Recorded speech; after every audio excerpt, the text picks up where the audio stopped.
I'm focused. I've been watching for the omens. I've been listening to everything you said. It's been running through my head, locked and loaded. I got the feeling that you know it. Yeah, I've only just begun. I won't stop until it's done, till you're broken.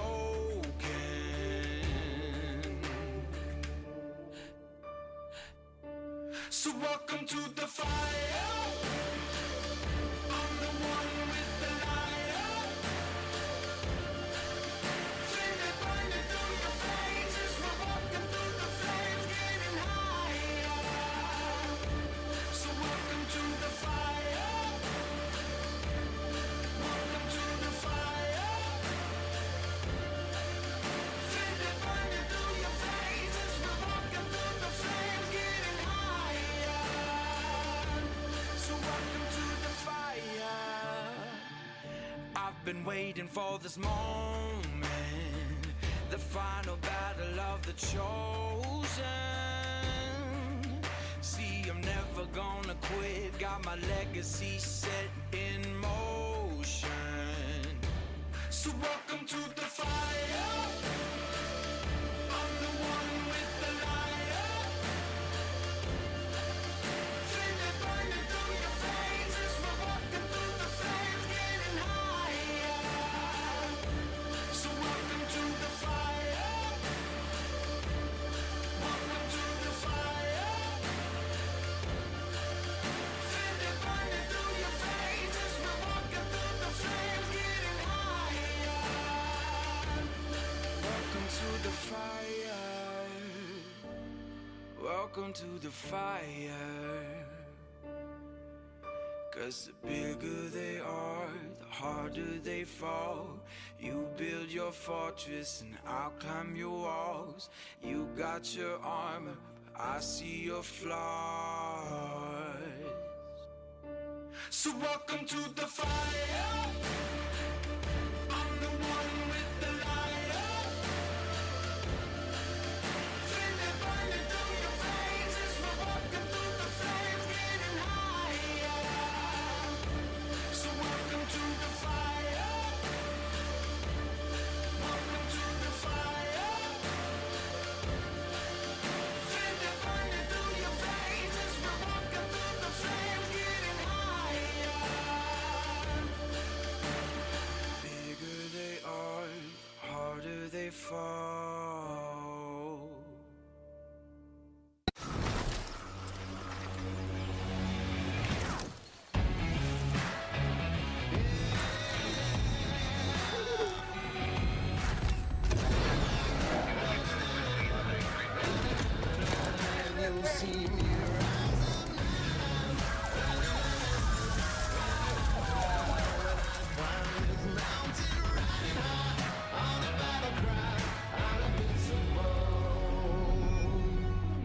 How you doing? I'm Master Sergeant Bedford. I currently work at Air Force Recruiting Service at Randolph Air Force Base in the great state of Texas. I was born and raised in a small town in Scranton, Pennsylvania. I'm married with 4 children. People ask me, Coach Dan, Sergeant Bedford, why did you join the Air National Guard? I joined the Air National Guard and was able to let me stay in my community, take care of my family, serve my state, serve my country, serve my way. The Air National Guard has given me skill sets where now I'm an established business in New Braunfels, Texas. I'm a veteran-owned business called DB Fitness LLC, where I train athletes full-time in the fitness industry. Where the Air National Guard has helped out in local communities is during the COVID pandemic. And as we transitioned out of the COVID pandemic, our medical personnel, law enforcement, and skill sets that our guardsmen has learned in the Air National Guard has translated into their communities so they could serve their way. If you're not sure where you're at in life or not sure what to do, and if you're up for a challenge, I highly encourage you to check out the Air National Guard and the United States Air Force. Push your limits, try something new, stay local, serve your...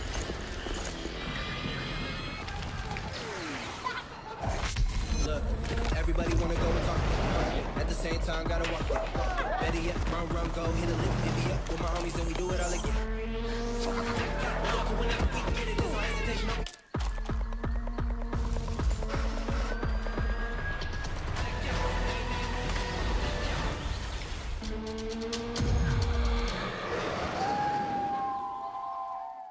Hello there, everyone. I'm Master Sergeant Tatiana Collins, and when I think about the campaign Serve Your Way, it couldn't be more on brand. When I think about my career in the AMG and all of the things that I've been afforded and the opportunities I've been presented, it's 100% been because I could serve my way. When I think about serving my way, I think about serving my local community, having the opportunity to be who I am, while also serving my local area and relief efforts, and just being a part of a bigger team. When you think about serving your way, I want you to think about what does that mean to you? Because for me, it's a litany of things. It's my civilian career, it's my family, it's my friends, it's my life. But it's only a small part of it. It's not all of who I am, but it's a large portion of who I identify as. I look forward to talking to you guys soon to tell you all about it. Thanks. I am an American Airman. I am a warrior. I have answered my nation's call. I am an American Airman. My mission is to fly, fight, and win. I am an American Airman, wingman, leader, warrior. I will never leave an airman behind. I will never falter, and I will not fail. I know it's morning, but that thing gets me every time. All right, welcome back to another Back and Forth Air Force Recruiting Services only live stream. I'm Tech Sergeant Greg Cerny. And I'm Master Sergeant Jody Reed. Today we've got an awesome group of guests on our show, and we're going to talk all about Air National Guard, or ANG, and we're going to talk about how you can balance your civilian life and your military life if you've ever considered serving, but you are hesitant to do so because it requires you to move or leave your job or something like that. So if you're looking for more opportunity or more flexibility, but also serve in the military, this is going to be the show for you. Also, if you're currently in the military and you're active duty and you're looking for additional flexibility, maybe you found yourself in a situation where family has kind of got you in one place and you want to stay local, this is going to be the show for you. So we have an awesome lineup of guests, like I said. Special note, we have got Major General Crumbly. He is the commander of the Georgia Air National Guard, and he's going to share some of his insights and the benefits of serving in the ANG. So stick around. During the show, we'll also explore how the ANG gives you the opportunity for top-notch training, some of the best training in the country, in the world, and this is including like flying training, other specialized skills, all while serving your way and also in your local communities as well. So sit back, relax, and get ready to learn about the ultimate solution balancing military career and civilian life. That's the Air National Guard. And don't forget, once we get to the question and answer section of the show, we will be interacting with you guys live. Make sure to hold your questions until we get to the question and answer show. If you're throwing your questions in early, we might not see them because we get a lot of comments in there as well, so we don't have to dig all the way back through those. So put a Q in your comment once we do get to the question and answer section, and we'll get to your questions as quickly as we can. All right. So our guests. There we go. So we've got on the bottom left, Major General Crumbly is the commander of Georgia Air National Guard, and his duties and responsibilities include commanding, developing policies, programs affecting more than 2,900 Georgia Air National Guard airmen, civilians. He serves in 2 flying wings, 7 geographically separated units, and training centers across 6 locations. In addition, he also serves as the Air National Guard assistant to the commander of Air Force Recruiting Command. Thank you so much for joining us, sir. I just wanted to make a note also that you are the highest ranking officer we've ever had on this show. So once again, there you are, setting records and making history. Hey. Thank you so much. Hey, thanks for having me. Absolutely, sir. Also joining us are Master Sergeant Collins. Master Sergeant Collins, why don't you go ahead and introduce yourself?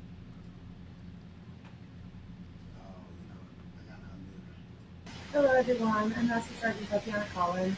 I'm joining you by way of the DMV area. I work at headquarters here at NGB with the A1Y team. I'm a 17-year member of the Air National Guard. I joined my junior year of college, still continued my college career because I was able to serve my way. And I'm really excited to be here today. I've been a marketing professional for over 15 years, and I'm just really passionate about what I do and happy to share a little bit of that with you. Thank you so much. Sergeant Bedford, over there on the right. Why don't you introduce yourself for us, sir? Again, Absolutely. I Well, should say. Cool. That's a cool video. yes. Well, anyway, first of all, thanks for having me on the show today. I'm extremely excited to be here and share our story of the Air National Guard and serving our community and serving our country. I currently work at Air Force Recruiting Service. I'm a part of our Total Force recruiting national team, I like to call it, National Team of Champions, because I like to win. And I currently am the event NCO.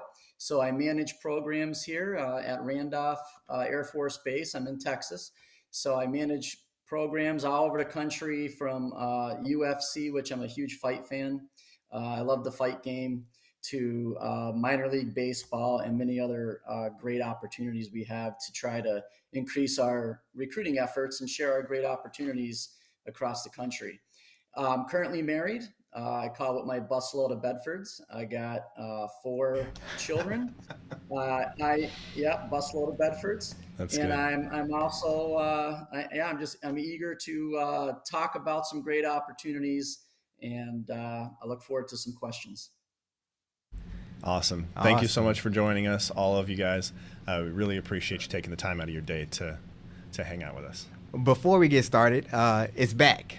What's that? What is back? It's the college loan repayment program. So the college loan repayment okay. program back in 2014, I believe it was, it got suspended, and it said suspended until further notice, and that was for years, right? But now in 2023, I think March 13th is when it came back. The college loan repayment program will reimburse up to $65,000 to anyone who has college debt. But there are some, some specifications that you need to meet, some eligibility requirements that you need to meet. So if you want to know if you meet those requirements to get that college loan repayment program, I really recommend you all reach out to your recruiters. If you haven't started speaking to a recruiter yet, definitely speak to your recruiters. That is for active duty enlistment members. So if you're thinking about joining the active duty enlistment side, then you want to reach out to an active duty recruiter and look at that college loan repayment program. $65,000. $65,000. So I feel like that's probably going to turn into its own show. That can be, that could be a huge part of a reason that somebody wants to enlist, is to help get rid of some of that college debt and then also gain skills Right. towards, Especially towards that somebody career. who has $65,000 worth of college debt right now, Right, and it's right. about to smack them in the face. Yeah. It might want to talk to a recruiter. For sure, for sure. All right, I'm going to go first. I'm going to be a little selfish and hog this mic, but I actually have a question for you, General. The Air National Guard has the saying, serve your way. What does that mean to you? And I really want to hear that from someone from your position, what that means truly to you as a person, as also as a human, and also as a general. So thank you for the human and the general part. I like that. But serving your way, right? I almost personify that slogan. I was an active duty Army officer. I flew helicopters for 8 years. And when we were talking earlier in the show about, hey, what kind of leads people to join the Guard? For me, it was family. I had just returned from the invasion in Iraq, fought in the initial invasion of Iraq in 2003. I returned back, so now I have wife, 3 kids. I have orders to go back to Iraq for 15 months. And I was like, hey, I still want to serve, but I don't want to PCS, all the time for the next 12 or 13 years of my career. So when I came back home, I went to a couple of Guard units, and they were like, hey, man, you can come here. You can still fly airplanes. You can still deploy and contribute to the fight, but you don't have to PCS anymore. So if you want to go off and go to War College or go to ACSC, you can do those things, but your family can stay here, and they can go to the same high school, same middle school, and you can be connected to your community. You also have the opportunity to help work with if there's a flood, hurricane, tornado, any other kind of natural disaster. So that really appealed to me. And I was a person that knew very little about the National Guard, very little. And once I was informed of that, I was like, whoa, well, okay, I think this is for me. And I also think for other people, whether it's family or career, if you're a guardsman and you're good at computers at your job, you're a cyber expert at your job, 9 to 5 during the week.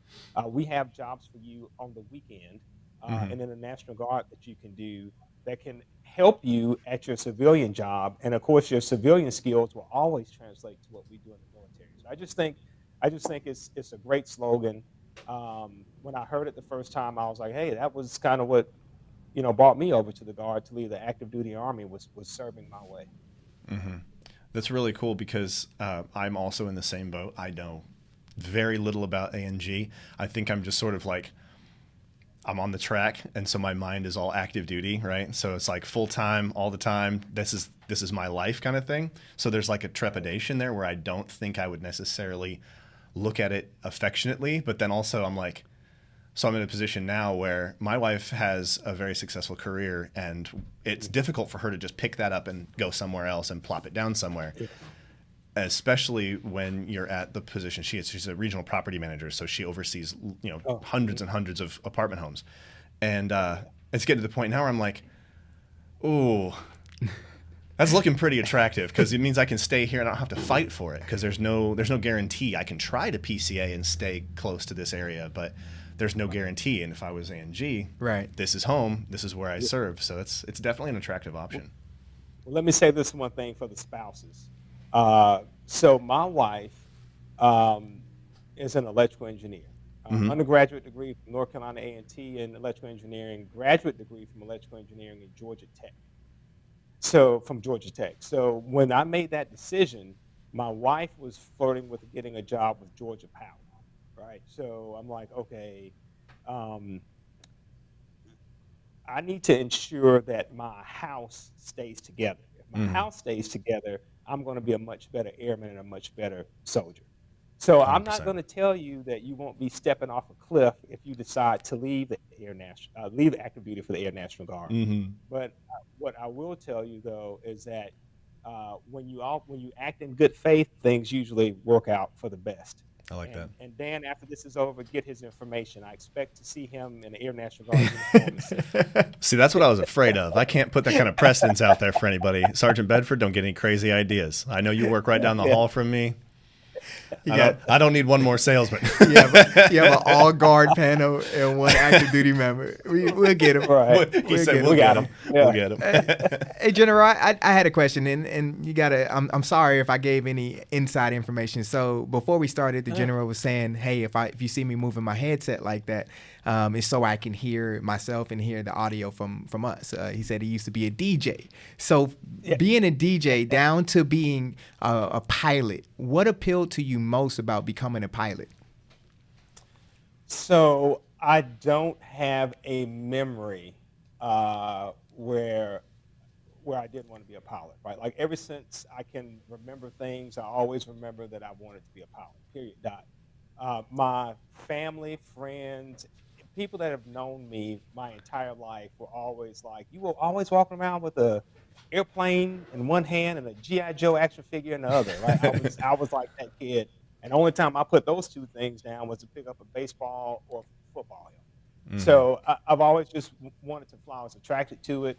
Uh, the beauty of it, the aggressiveness of it, the sleekness of the airplanes, helicopters, anything that could leave the bounds of Earth, I was attracted to it. And so it was just a natural thing. As far as the DJing goes, a very good friend of mine, Melvin Walker, may he rest in peace. His father bought a whole bunch of DJ equipment, and I did more record crate carrying than I did DJing. But when Melvin uh, and this was high school, when Melvin would see someone that he wanted to talk to in the crowd, he would pass me the headphones and I would DJ. Oh, And that's I cool. just kind of got into a habit after that. Like I always need to have one ear out so I can monitor, what's actually going on. And it just became a thing. Even when I fly on the jet, a lot of times I do the same thing. Oh, that's interesting. That's why I'm losing my hearing in my right ear. But only the right ear. The left one stays All right, protected that's by right. just It ambient is. noise. It is literally. Nice. Awesome. Very cool. All right. So when we introduced you, we also talked about this a little bit before. You were in the Army first, and then crossed over into the Air Force. Tell me a little bit about that adventure and kind of what drove that decision. Sure. So I grew up in Fort Valley, Georgia. My parents teach at a historically black college university there, Fort Valley State. Dad's a scientist. Mom is an English teacher. 12th grade is coming up, and they're like, "Hey, you got two choices, Hmm. right? But both involve leaving our house when you turn 18. So I know that feeling. I'm counting years. right. So it's like you can join the military or you can go to college. Those are your options. And so I did both, right? I did ROTC. I was an Army ROTC scholarship cadet at Florida A&M University in Tallahassee. And people ask, well, why didn't you go to the Air Force? And it's quite simple. The Army was paying for everything, right? Oh, It was well, there you go. room, board, like so. You know, we weren't necessarily poverty stricken growing up, but we weren't rich people either. And I knew that like this was my ticket to get out of Fort Valley, right? Hmm. So I Army ROTC, and then next thing you know, I get commissioned into aviation, fly helicopters for 8 years. First tour was in Germany. Participated in Operation Allied Force, the whole Macedonia, Kosovo Hmm. thing, and then got back.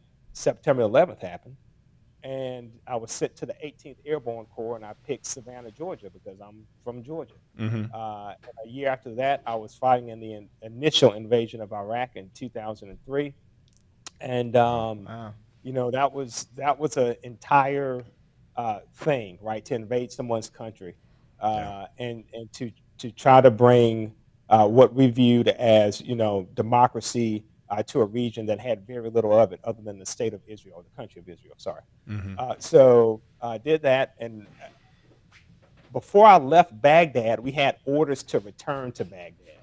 Hmm. And that was the first clue light for me, right? I was like, wait, I haven't left. I don't have orders to leave. Right. Why do But I you have already orders got. to return? Right. So I was like, that's odd. That's So like ordering when an I got Amazon back, package before the one gets there. Like you want two of that's them? right. Okay, it's like doubling up. So long story short, I had some friends that were transitioning to the Air National Guard, and they were like, "Hey, man, listen, it's a great thing. Um, you can stay in one spot, not PCS, and you can still come back over here and deploy and help win the fight." And I was like, "Where have they been keeping this secret?" You know. And once I got home, I was going after it, and luckily, my hometown unit hired me. So it's I've been blessed, just to put it succinctly.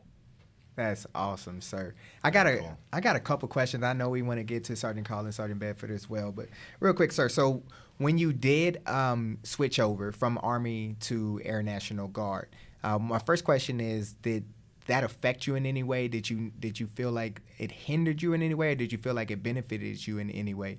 And then, well, let's just answer that one first, so I don't overload Okay. with too many questions. Okay. Yeah. So it helped and it hindered. Right. The leadership lessons that I got from being in the Army, and of course, being in one invasion and another conflict, you get leadership and trial by fire. So that always helps you, right? It helps you.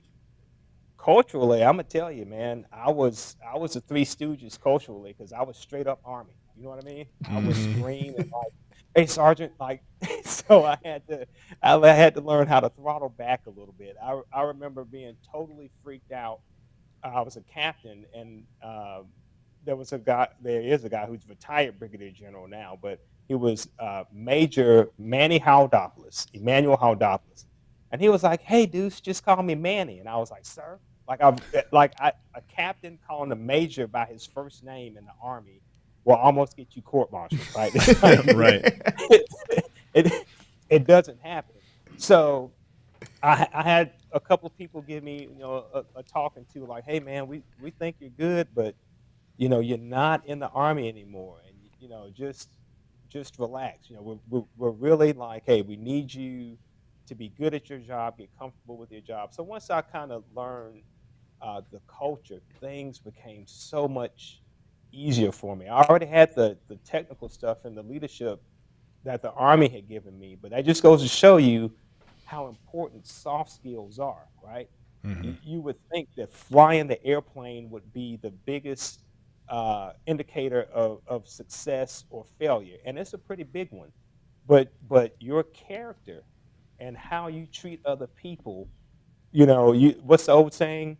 Your talent will get you where your character won't keep you, right? So your talent Yep. can only take you so far, but how you interact with people will get you the rest of the way. And I Yeah. and I had to learn that. Right. Shout out to the army though. you must be treating your people good because your marketing team just came on here for Air Force recruiting, for Georgia Air Force recruiting, and said if you want any information, DM us.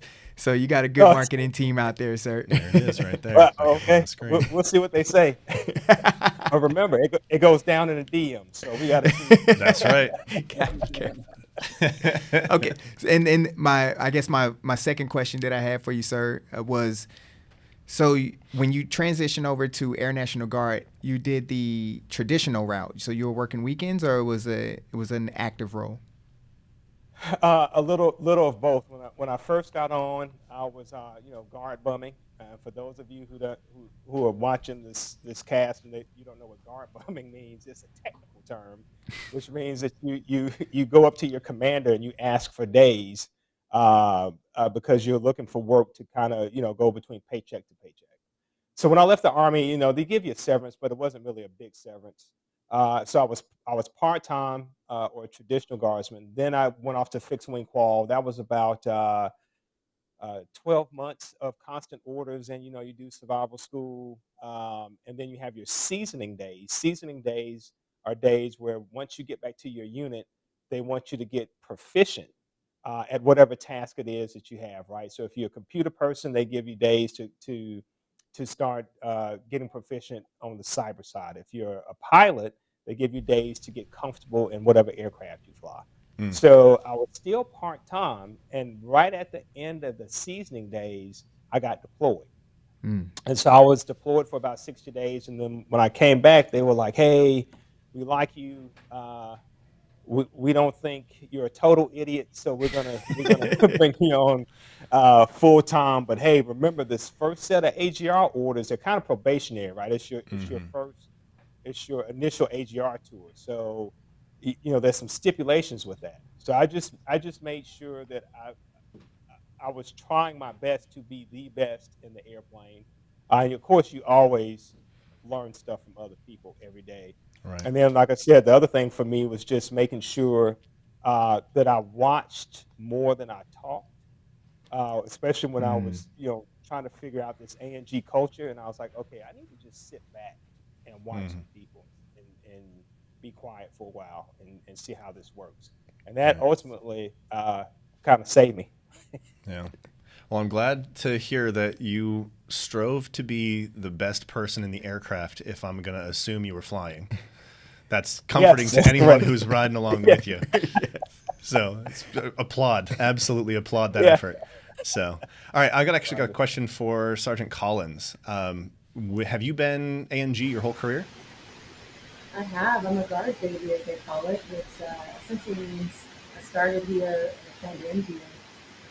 I was a traditional the first, I guess, 14 years until I came up here on a temp tour at headquarters. I just when everything out here. But prior to that, I've all been traditional, 1 week in a month, 2 weeks in summer.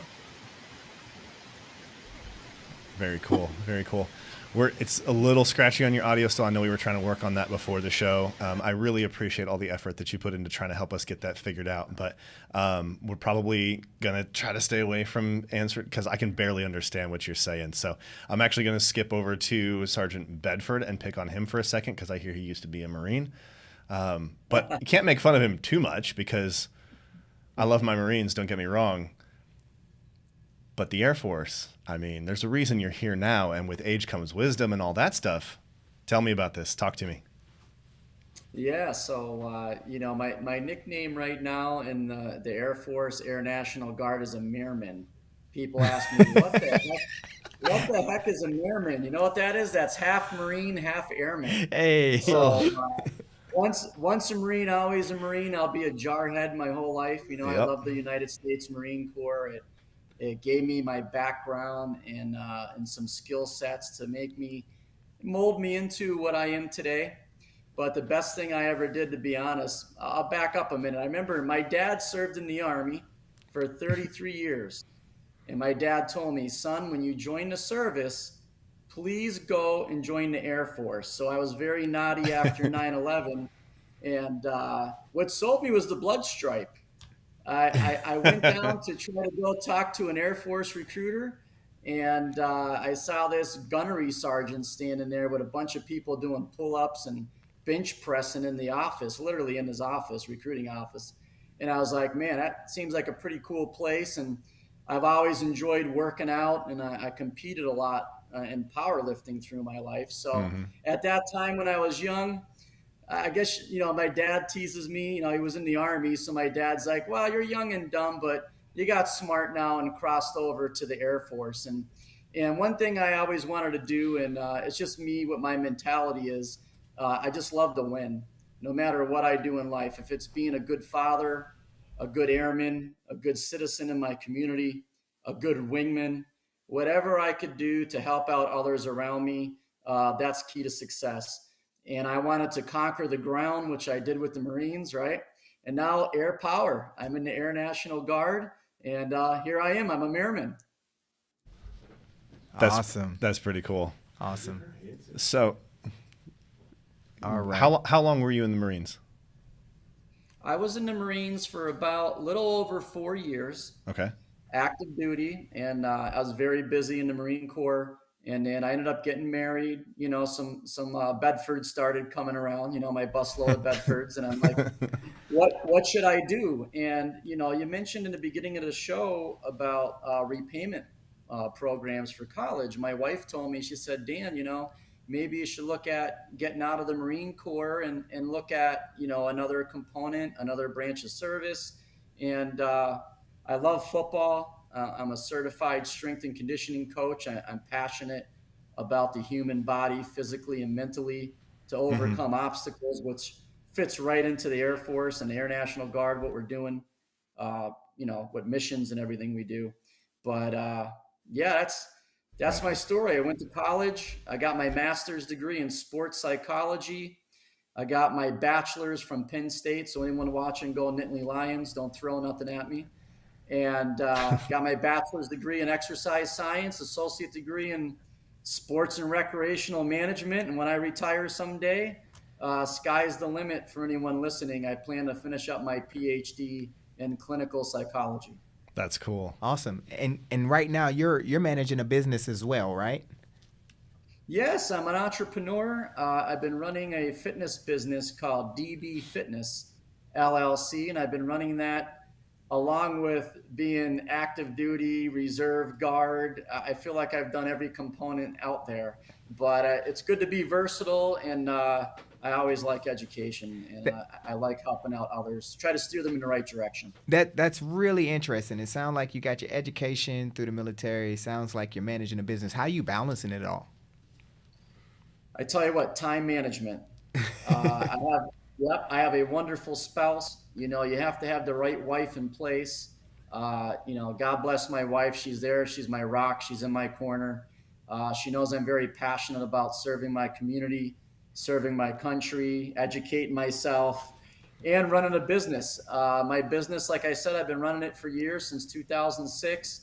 And it's bigger, faster, stronger concept. So I'm not your Gold's Gym or CrossFit type of place. I'm the type of place that you close the garage door, put your headphones in, chalk up, tighten up the weight belt, and get after it. I train a lot of professionals. Hey. Heck yeah, that's cool. That is All really right, cool. I've been watching. I see Sergeant Collins. Looks like you switched over to the phone. I did. My power in my Yes. home, it went out entirely. Oh, your power went off? Yeah, I Oh, was just in the man. dark, and then I'm back. Like, You're back. technology is really cool, but I think that's just that's flexibility right there. She's Right. like, transition, Hey. boom, there we go. But your audio There we sounds go. phenomenal. Sounds Audio way is better. great. So perfect. Awesome. So Sergeant Collins, you also have a business as well? No, I don't have my own business. Okay, I wish. but you were marketing for the MGM. Yes. So I was working on the corporate marketing team with MGM, right? I started with them in 2015. So when I relocated here, I relocated from Las Vegas. So I actually worked at the Cosmopolitan doing CRM database marketing for them. Ooh, And then fancy. I transitioned to the corporate marketing team with MGM Resorts Corporate out of Las Vegas. And there I was working kind of with Aria and Vidara as their account manager. And I got to work on some really cool projects like the park complex and opening park, or excuse me, T-Mobile Arena. And then I transitioned off of Vidara and Aria and picked up Monte Carlo for the rebrand.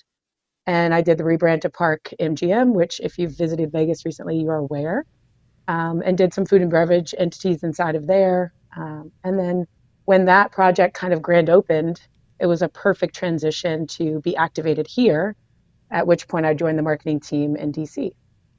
Awesome. That is really awesome. Wow. Very layered. I also am a bar instructor, so I also teach bars. I'm a fitness instructor as well. I just don't own the studio, I just work at it. Bar.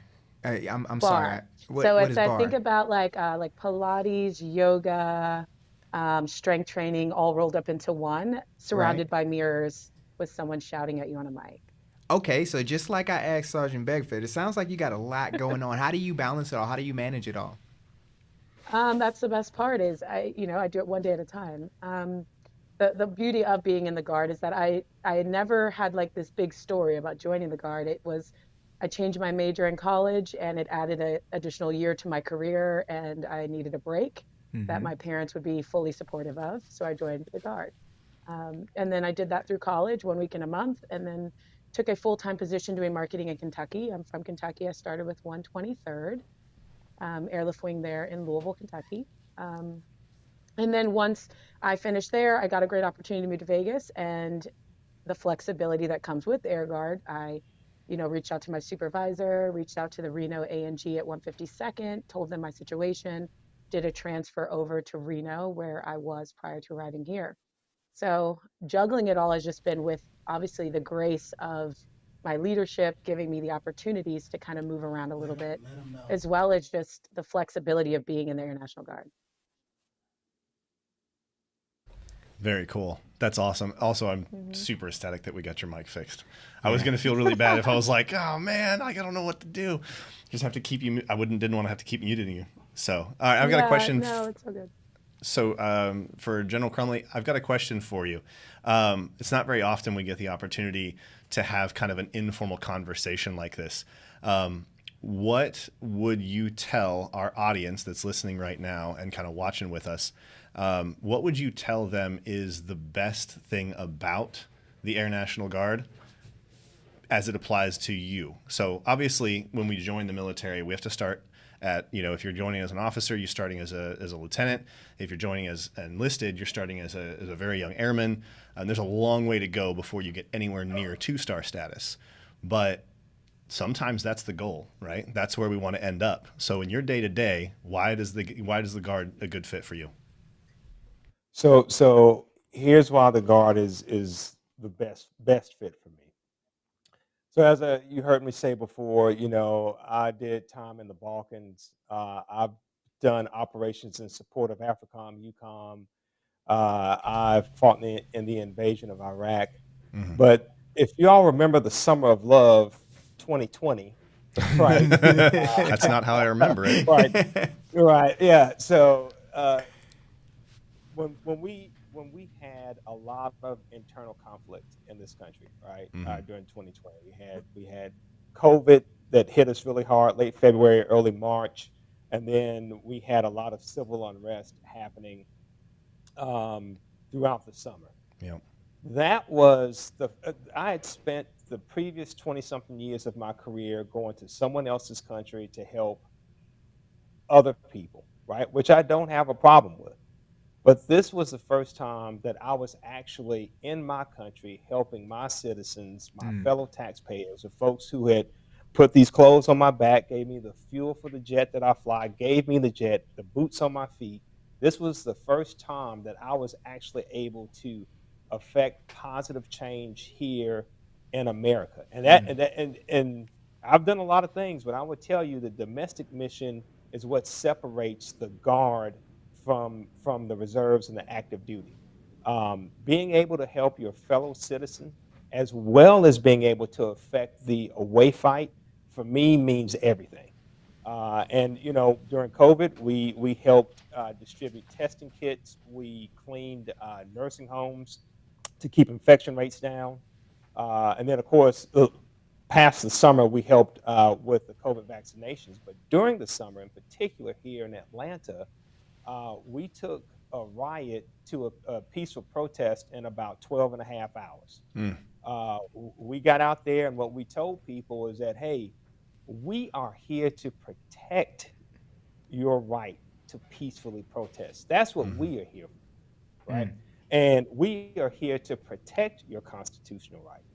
But we are also here to keep people from vandalizing and committing criminal acts. Right. If you're not a criminal and you're not a vandal, then you don't have anything to worry about from the National Guard. Mhm. And now, I'll say this: you never want the citizens of America to get used to seeing people in this uniform out in the street. If we have 10 missions, that's number 11, right? That Right. you just don't. It's bad for business. It's bad for our democracy. It's bad for the republic. However, when it has to happen and we do it, we want to make sure that we do it with professionalism, seriousness, and also with the care and knowing in our mind that we are here to defend the Constitution, even the parts that we may not personally like. And at the end, after it was all said and done in Georgia, no one from the Georgia National Guard, Air Army, was severely hurt or injured during the protest, and we didn't have to hurt anyone because we made sure that we communicated early and often that, hey, we are here to protect people that are here for the Constitution. If you are not here for the Constitution, you should probably find somewhere else to go. 100%. And within 9 days, we were cleaning up the streets here in Atlanta and moving on, and not Wow. just in Atlanta, Savannah, Augusta, other places. So that to me is the difference, right? I get to do a home game and an away game, and that Mm. that makes all the difference in the world for me. That's so cool. I love being able to have the opportunity to talk to generals, anybody with a star on their chest, because you get to ask questions and you get answers like that. Right. That was That's a like, great answer. I'm just sitting here like, and we had Amanda in the comments. She was just like, "Oh my gosh, I love that answer," and like just the love for the people around you, Right. and the love for your country. It just comes through. And that was really well answered, really well said. Thank you so much, sir. Yes, sir. For everybody out there in the comments, I see the questions coming through already. We are about to get to the question and answer section. Probably just a couple more questions, and then we will jump right into that stuff. So get ready to keep those cues fired up, and then we will get to the first ones that we see popping up on the screen. Did you have anything? I didn't. I felt like I got all my good questions out. Okay, as I was. Wait, Never mind. I know you all usually don't do this, but I want to ask Master Sergeant Collins about the whole casino deal, and like what was Fire that away. like with the marketing um, for billion-dollar corporations? Like, Yeah. I mean, how old were you when you started doing that? Let's see. So I relocated to Las Vegas in 2012, and I was 28 years old at the time. So it was a long time ago, and at least it feels that way. I started with MGM in 2015, so I was like early 30s. But what was amazing about that, and that is one of the beauties of just being in the military in general, is the manager who actually recruited me and kind of scouted me for that position. Her husband was in the Army National Guard and still is. Mm. And he was deployed in Afghanistan, and she was living in Kentucky and happened to be working on my marketing team there. And somewhere along the way, she's like, "You should relocate to Vegas." And, I wasn't open to that at the time, but when she came back to me about a year later, I was all about it. So I interviewed, did Zoom stuff. We were doing this exact kind of like Zoom interview situation. And I relocated out there to work on the Cosmopolitan team, at which point I then transitioned to MGM with her several years later. But what's amazing about it is marketing is the same everywhere you go. It's just a different goal and a different angle. And oftentimes, I say when you work in casinos or you work in Las Vegas, right, you're selling people things they don't need. Um, that is kind of what hospitality is as a whole, right? You're selling an entertainment, which is a fundamental human need. So however you receive that entertainment, consume that entertainment is on you, but everyone needs it to just thrive and be good in life. And so we kind of took it with that approach, like, what is it that you need? And we focused on all of the things that are tangible that come in contact with a guest. So whether that be the napkin that sits in your lap, the straw that you drink out of, the way that the restaurant looks, the menu, the way it feels in your hand, all of those kind of things within reason were our main focus. And there was a whole team of people. So let me be very clear, there were hundreds of us involved in this, but No, there's just being one. able to, It was just you doing the whole yeah, thing. yeah, it's I just like me to doing think of all it of it. as you as a superhero, just But being able killing to it. see your work is like a thing that I just can't explain to people. Like if you can work on it and see it in a tangible feel, like you drive down the highway, you see your billboard, you eat at a restaurant, you taste the food. You know, Right. Right. it's just Yep. incredible. It Yeah. just That's really really is. cool. It's incredible. General, if you didn't have any follow-up questions for her, I did have one more for you. I'm all ears. All right. So because you answered that last that we asked, I thought that I would ask you this question. This is a tough question that a lot of people are trying to figure out the answer to, myself included. Right now, the state of recruiting. There's so many different, I guess, things that are contributing to recruiting efforts right now. And I was just trying to get your idea or your take on it, on what you see, what some of the problems are, and also what some of the fixes are for recruiting right Sure. now. Yeah, so across all of the services, we're having trouble meeting recruiting goal, annual recruiting goal across all the services. Some have already said that they won't make it. Others are like, hey, it's going to be close. You know, it's going to be a Vinatieri field goal at the end of the Super Bowl, right? They'll have to see if they can make it.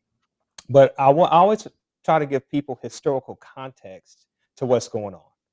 If you were to look at America 50 years ago, we were coming out of a very long, protracted war in Vietnam, right? People had a low trust in government, and um, unemployment was kind of waning. You know, it was ebb and flowing, but you really had record high inflation. Now, if you were to take 1972 and make it 2023, they would almost look identical. America is coming out of a long, protracted war, 20-year war, right? There's a low trust in government. We have record low unemployment, but we have record high inflation, right? So people are Mm. like, I got a job, but my money's kind of funny, right? It's right. So Yeah. so remember, you had Nixon, right? And then we have the current events that we have right now that, like, it is almost parallel. So we have seen this before, and I say that to people so they know not to panic, right? This is not the time to panic. Okay, we've been through this before. We have to row harder, Yeah. right? And what I like about what Master Sergeant Collins said was, and I wrote this down. She said part of my job was to make sure that I influence everything that the customer comes in contact with. Mm. Let's translate that to us and how we look, right? Mm. When the civilian populace comes into contact with us, and I put that in air quotes, when they see us, what do they see? Right? So there's a certain way we have to carry ourselves. There's a certain way we need to look. There's a certain way we need to speak to people. For our recruiters, we need to understand that you can't just recruit people that look like you. And I understand that. It's real easy for me to go back to Fort Valley, Georgia, and probably clean up. I can clean up in Fort Valley, right? But if I go to another place where I'm not as comfortable with the people, I may not recruit there. And what I make sure that my recruiters know is that you have to be comfortable. And if you can't get comfortable, too bad. You're gonna have to do it one way or another, right? We need every single American that we can find that's willing to serve in this uniform, to help us with our global challenges. And I know that we'll do it. We'll be successful. But let me give you one last stat here. So by 2030, China is going to be about 4 to 4.5 times our population, and they're going to have 15 times more people with degrees, not just degrees, but PhDs in STEM, right? In a STEM field, science, technology, engineering, and math. Okay, so if we're going to compete, let alone keep our position, as a preeminent power in the world, if we're just going to compete, we have to recruit people in places that we usually didn't recruit from, and or places that we aren't comfortable in going. Right. So that's one thing that we can do.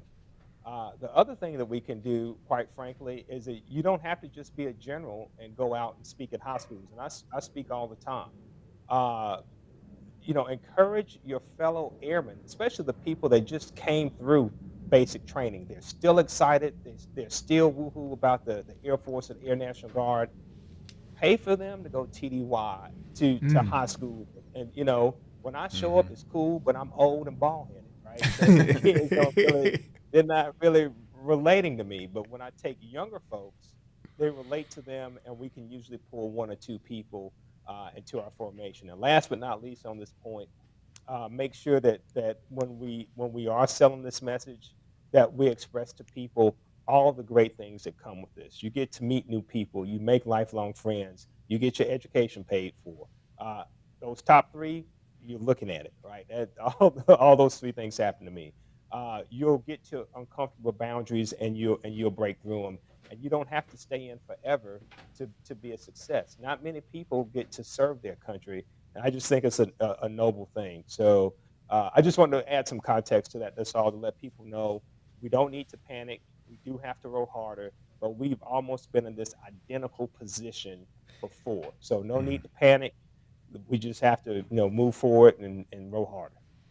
Another great answer. Yeah, you're available in 2 weeks. Come back on the show, right, sir? Thank you so much. All right, now's the part of the show where we get into the question and answers with our audience.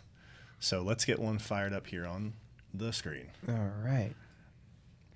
Can you join Air National Guard if you separated out of active duty honorably but have an Article 15 on your record?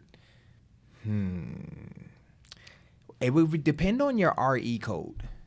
So when you look at your DD-214, you're going to have a reenlistment code. One of the sayings, now this doesn't apply true to everything, but one of the sayings is RE codes of 1s and 3s to a recruiter are good with me. 2s and 4s, please see the door. So if you have a 2 or a 4 as an RE code, it doesn't necessarily mean you're disqualified, but it may take a little bit more work to get you in. And 1s and 3s also doesn't mean that you're fully qualified. A 1 would, but a 3 usually has some circumstances where the recruiter may have to do a little bit of extra work, but not too much. You should be able to get back in. So I would say look at the DD-214, look at your RE code and see what that is, and then reach out to a recruiter and see if they can work with it. Nice. I'm glad you're here. I didn't know that. All right. What advice do you have for someone who wants to become a pilot in the Air Guard? I will graduate in 2026 with my RATP. I think that's how you say that. RATP. Is that RATP? Yeah. RATP, and that's an acronym I'm not familiar with. The RATP then.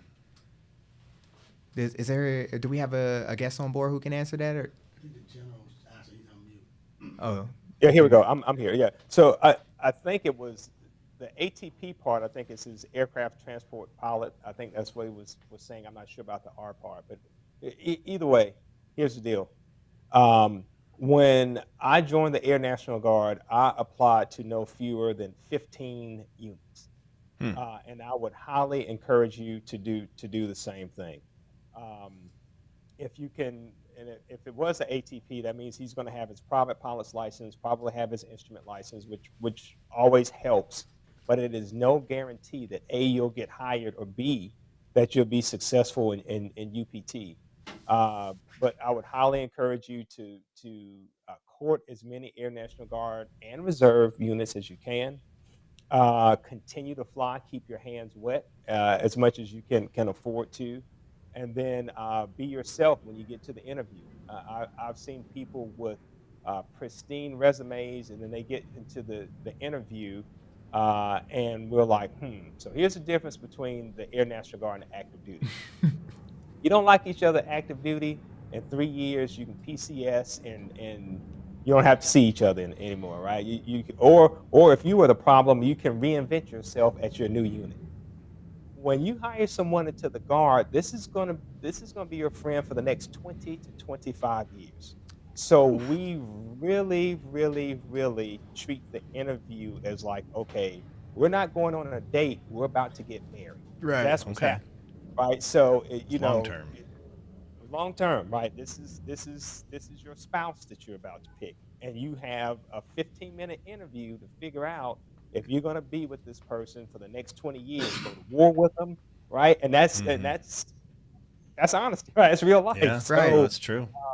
when I tell you do all the flying and all that stuff, I mean it. But I'm also telling you, do some interview prep. Don't come in cocky. Be humble and approachable, but also be confident. And those things will help you ultimately get your dream. We can always train pilots, but we can't train character. Mm. I like that. Hey, you come with them, General. Those some good answers. That's good. Oh, and I saw somebody popped up in the comments that you just say RATP. So thank you for that. All right. Appreciate that. This one's you. Where are we at? Oh, It's what on the is the screen age somewhere. cutoff to join the Air National Guard? So that would be similar to active duty and the Air Force Reserve. It's going to be up to, you got to get to basic training before your 40th birthday, unless you're doing a piloting program. And the age cutoff for them, what did they say, 33 or 35? What was the age cutoff for pilots? I don't know. I keep forgetting it every time. 33. 33. 33. 33. It's Magic 8 Ball over there. If you're trying to go that route, but every other career field is going to be up to your 40th birthday. Cool. All right, next question. Difference between A&G and reserve. Without bias. I'd have to play like the ref right now because I realize I'm surrounded by you guys. But Right. like, difference between A&G and reserve, unbiased. I would like to hear the general's opinion. Oh, again. okay. He's got the good one. Well, now if he's biased, I just have to be like, yes, sir. Well, I was going to here's what I'll do. I'll give my version, but I would also like to hear what Dan and Matt Sergeant Collins have to say. So, point blank, when you work for the Guard, when you are in any Guard unit, right, in any 54 of the 54 states and territories, you kind of have two commanders in chief. You always have the President of the United States, and you have the governor of the state in which you serve. So that is the first constitutional difference if we're just going to kind of parse this thing out, right? So that's the constitutional difference. When you're in the reserves, you have one commander in chief, and that's the President of the United States. So that's the technical side of it. Then when you get into the cultural side, in the reserves, uh, you can stay in one spot forever, but they'll tend to PCS. They have a few more PCS opportunities than we do in the National Guard. And the National Guard, if you're trying to do an interstate transfer, can it happen? Yes. Do they happen that often? No. Right. So we're much more of a homogeneous kind of organization where the reserves are kind of connected. We joke in the Guard that we have 54 Air Forces, right? Because every tag runs their state a little bit different, which is great, but it also makes it difficult sometimes to try to get a consistent message out, right? So that's why we have this TFI recruiting, where it's like, hey, we're a branded house. We all need to recruit to the same goal. My last 30 seconds on this one, and I'm tying this back to recruiting. So think of the Air Force and you all probably heard this, but this is for the viewers, as a house. It's a branded house, just like Apple, IBM, whatever. In that house, you have active duty, you have guard, and you have reserves. Total force. What I've instructed, that's right, total force. What I've instructed my recruiters to do is like, hey, if you have a young recruit that's like, I want to see the world and I want to go to um, Korea, and then I want to go to Germany, and they're coming to the Air National Guard. Hey, just look over at your active duty brother or sister and say, hey, this person is probably the active duty may fit what you're looking for right now. What I tell my active duty recruiters that we have, I'm like, hey, if you have someone that's like, I want to stay at home, I'm getting married in a couple of months, and my parents, I have a close relationship with my family, but I still want to serve, then send that person over to the Guard. And then if you have someone, especially because the reserves really have a higher propensity, a higher population, I'm sorry, of prior service people. When those in-service recruiters are talking to folks, the reserves as well as the Guard, but definitely the reserves need a lot of prior service applicants. So that there's a way that we can all help each other, because in the end, once we deploy and we get after our nation's wars, I have never asked anyone deployed if they were Guard or active duty. That's just not True. something that comes across my mind, right? When I'm there. So we're all getting after the same thing, but we're just three different brands in the same house. Right. But I would love to hear Master Sergeant Bedford or Collins answer that. Hi, Master Sergeant Collins here. I'm happy to take a stab at that. So I think it comes down to exactly what the general was saying. It's state versus federal, right? So when you think about the Guard, you think about the state mission, and oftentimes that's what drives what's happening at a local area. So if your governor has a specific goal in mind or mission and or need, you're going to activate to that. From a reserve perspective, you're going to answer to the president, right? The governor rolls up to the president. We have two, they have one. I think when you think about the Guard, you think about your local hometown community. So when we say it is much more personal, and we were using that example, the general was using the example earlier about utilizing first names. While it's not necessarily something that is commonplace on like a regular basis in a professional setting, it very much is a family setting, in the sense that oftentimes when you go to a Guard unit, it's going to be, someone's grandfather served in that unit, and then their son served in that unit, and then their kid is thinking about joining that unit. You often can find full lineages of family members in those Right. local spaces that you don't always come across in the reserves.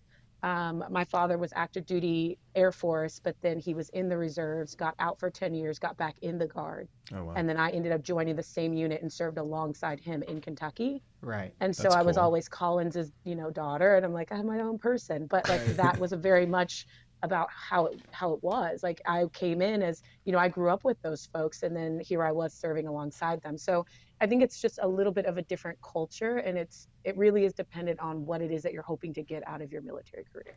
Awesome. Yeah. Good answer. Sergeant Bedford?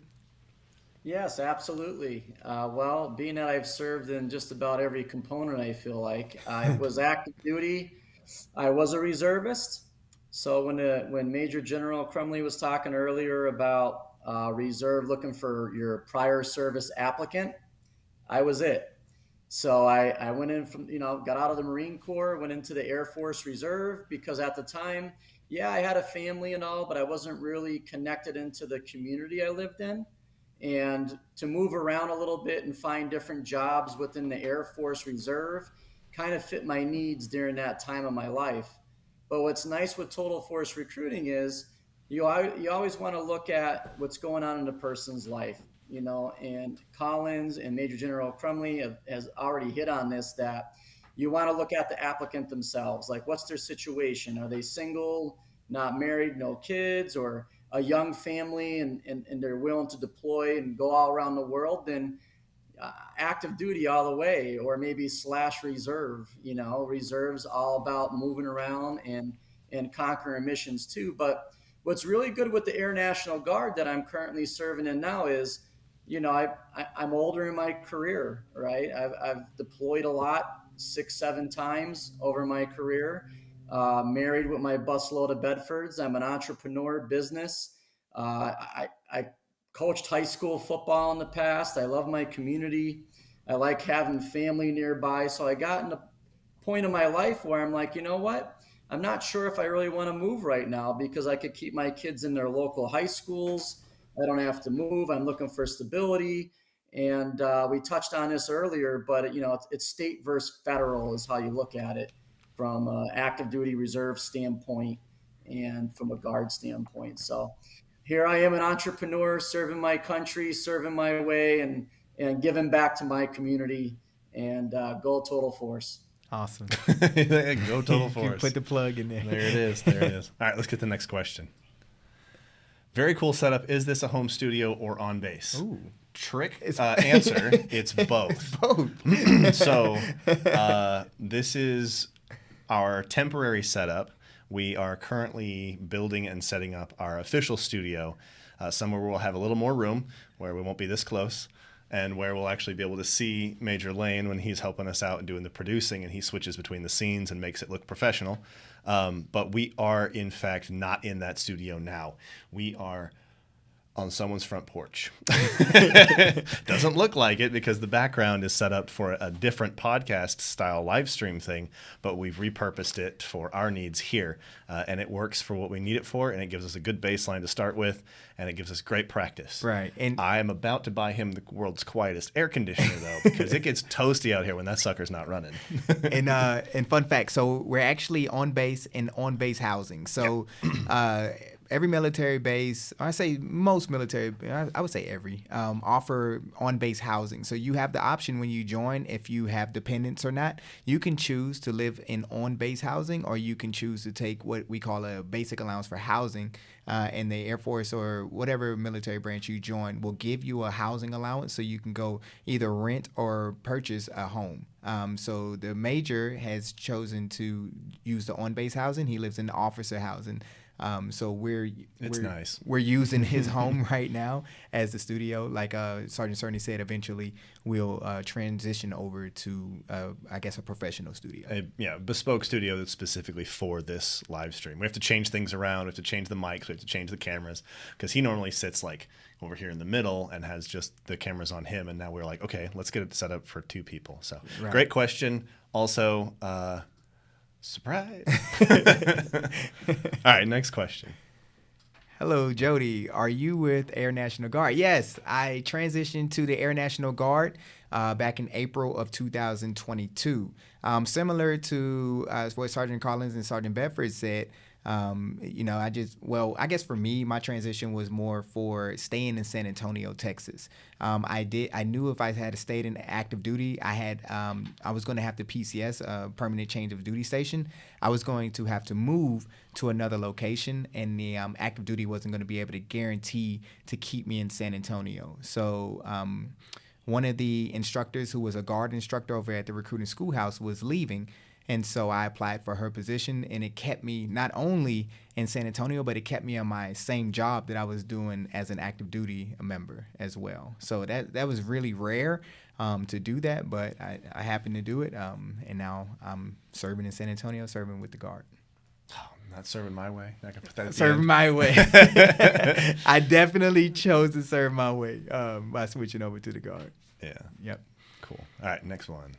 Hey, there's another one for you. Oh, yo, Jody, your videos have helped me so much in the process of getting a tattoo removed so I can join.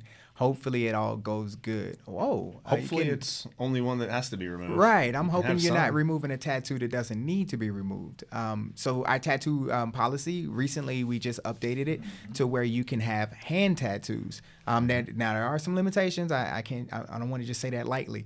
I believe the rules have stated that you can have a tattoo on your hands no bigger than an inch wide. If it is bigger than an inch wide, you can do an exception to policy for the rule as long as the tattoo doesn't exceed 25% of your hand.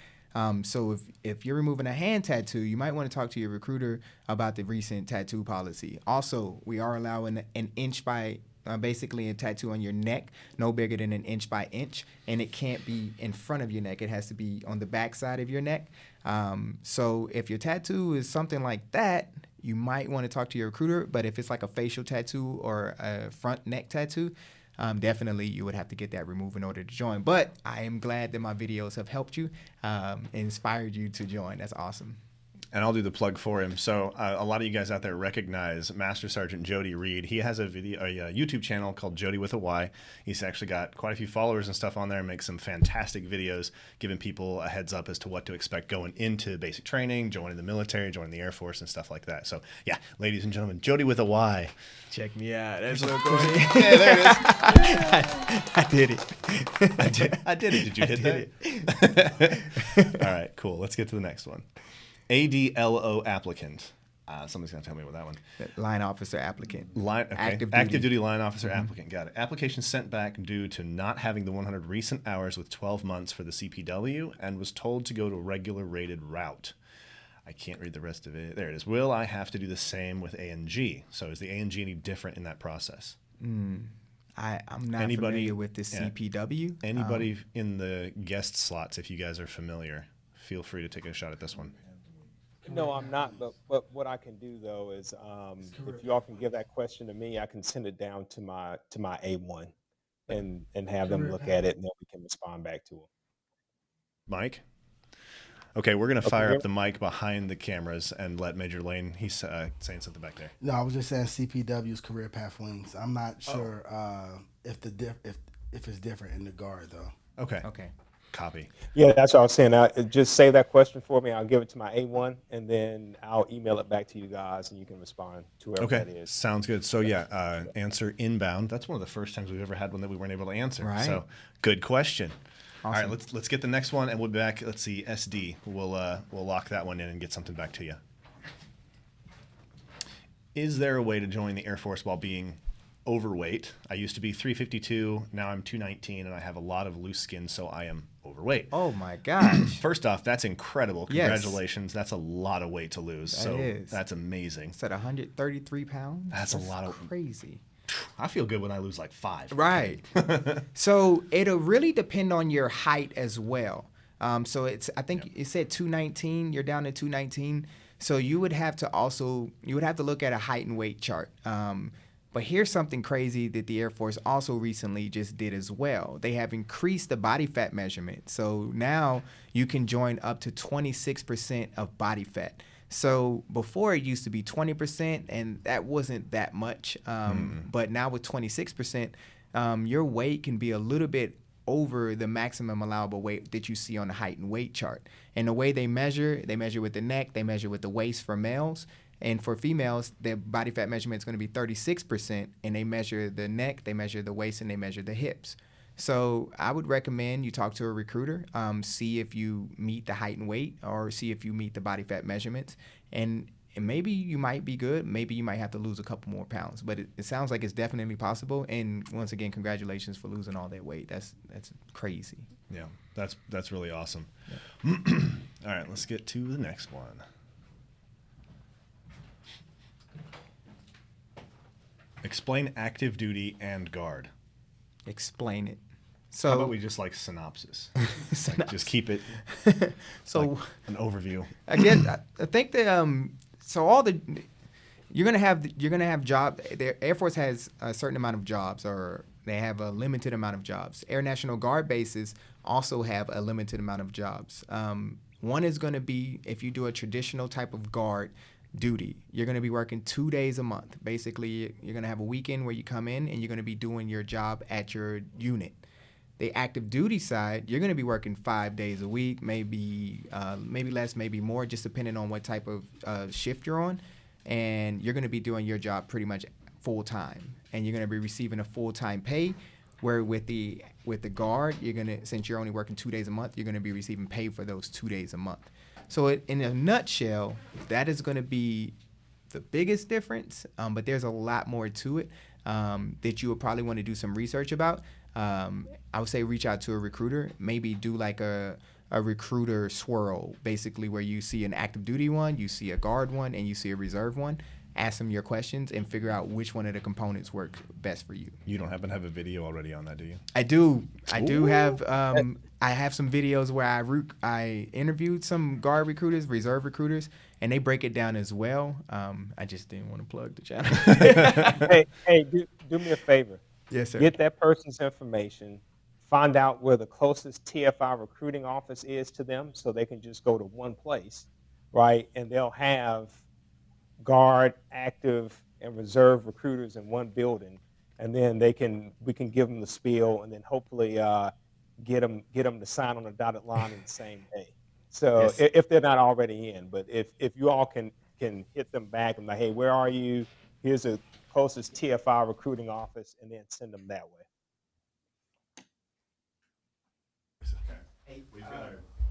So we have a lead refinement from actual Air Force Recruiting Service. They're in the comments. Okay. Lead refinement, if you're listening, could you track that person down and try to get their information, maybe get them started in the process. And get them pointed toward a TFI recruiting center. Right. For sure. All right. There we go. You can take this one. Question. I have 12 years total service. I got out and got all my FFA pilot ratings and my bachelor's and my bachelor's degree in aerospace science. I'm about to be 32 this month. Is it still possible to join as a pilot in the Air National Guard or even the U.S. Air Force Reserve without aging out? Yes. Yeah. So you would have to reach out to a recruiter. Go ahead and try to get that process started.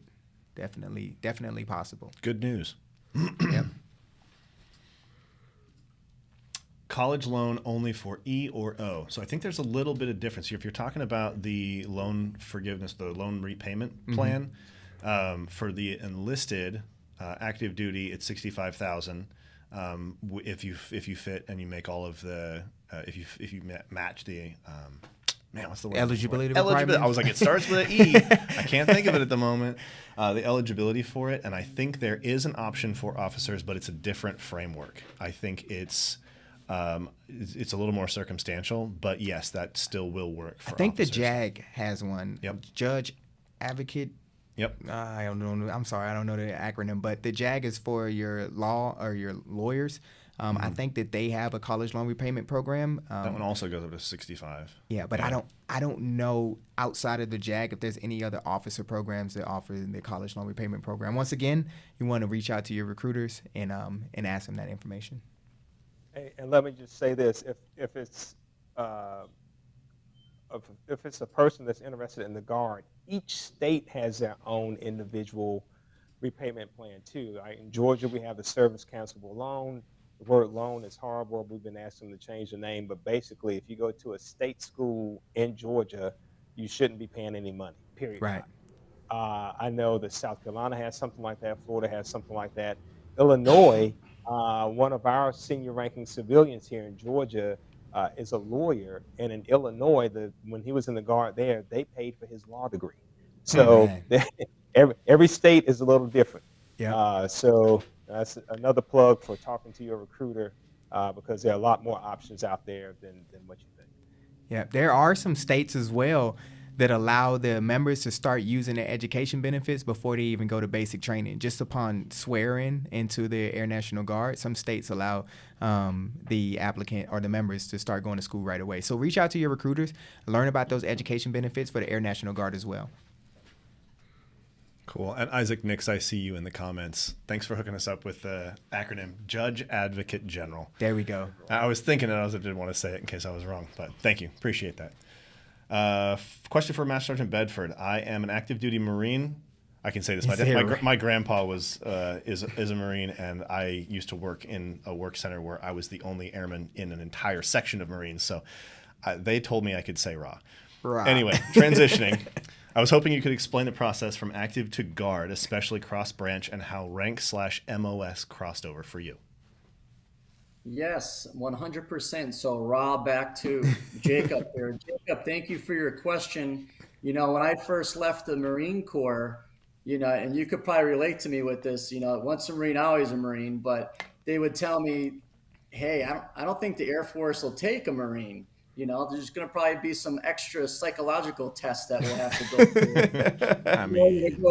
To go in the Air Force, you know, or reserve guard or whatever, you know. And so I ended up contacting a recruiter in my local area. So I highly recommend that you reach out to a recruiter because you have to see what's available as far as your AFSC, which is equivalent to your MOS. So whatever MOS career field you're in right now, you have to get with the recruiter, find out if there's opportunities, not only with that same AFOS, your MOS career field, I meant to say, sorry on that, but there could be several other career fields within the Air National Guard that you may be interested in, where a lot of your training, education, if you took any college credits, could transfer over into some different career fields that you might be open to. My advice too is going from the United States Marine Corps into any component in the Air Force is, you know, come in with an open mind, you know, get your foot in the door. Don't be sold just in one career field, you know, open up the door. I had a friend of mine that was in the medical profession. He was an occupational therapist and he just wanted to do something different. So he ended up going into the Air Force. He was kind of like me. I don't know if it's a Marine thing, but he joined the reserve and now he's in the Air National Guard. But and he's doing something different, you know. So my advice to you is sky's the limit. Come in with an open mind and you could conquer any goal. But first, you definitely want to sit down with an Air National Guard recruiter in your area. And if you leave your name, number, or DM me, I'll get your information, get you to the right person, and Marine to Marine, I'll take care of you. Well, I'm a Mayorman now, so be ready to become a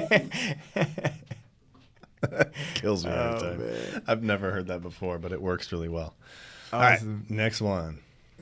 Says, how do I get in contact with the Air Force National Guard recruiter? So you can go on airforce.com, and basically you would go to find a recruiter, and they can find a recruiter for you. On airnational.com, basically is a section that says find a recruiter. And also on the Aim High app, if you download the Aim High app, there's another way for you to find a recruiter in there as well.